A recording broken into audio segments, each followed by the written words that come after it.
বেশি স্বাদ। এই এসির নিচে ঘুমাইলে একটুও গরম লাগবে না।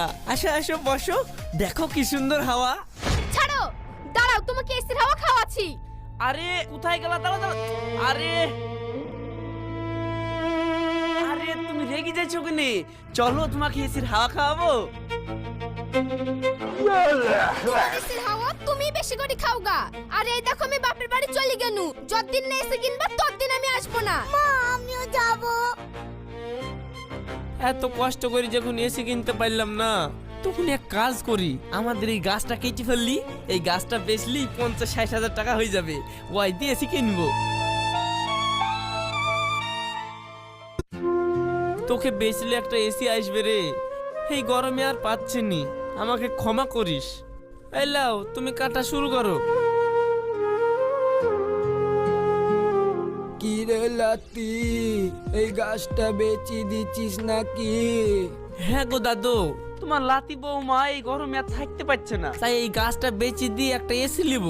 বেচিস বাপ, তার আগে আমার দুটো কথা শোন।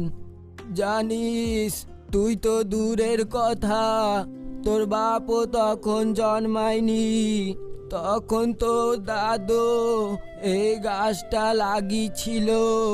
তখন তো দাদুকে জিজ্ঞেস করেছিলাম গাছ লাগি কি করবি, গাছ বড় হতে হতেই তো তুই পটল তুলবি, গাছের ছামা কে খাবে? তখন তো দাদু আমাকে বলেছিল আমি এই গাছের ছায়া না খেতে পেলেও আমার লাতি লাতনি তার ছেলে মেয়ে সবাই ছায়া পাবে। আর তাছাড়া একটা গাছ থেকে গোটা গ্রাম অক্সিজেন পাবে। আর তুই এসির হাওয়া খাবো বলে দাদু লাগানো গাছটা কাটতে যাচ্ছিস। আর এসি তো তোর ঘর ঠান্ডা করবে, আর একটা গাছ পুরো গ্রাম ঠান্ডা করবে। আমাদের আশেপাশে যত বড় গাছ আছে সব কি আমরা লাগিয়েছিলাম?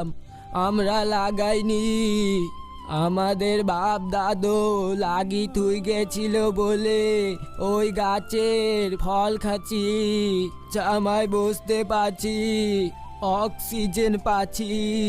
তুমি ঠিকই বলেছ দাদু, আমি আর এই গাছ কাটবো না, আর আমাদের সন্তানদের জন্য বেশি বেশি করে গাছ লাগাবো, গাছের যত্ন নেব।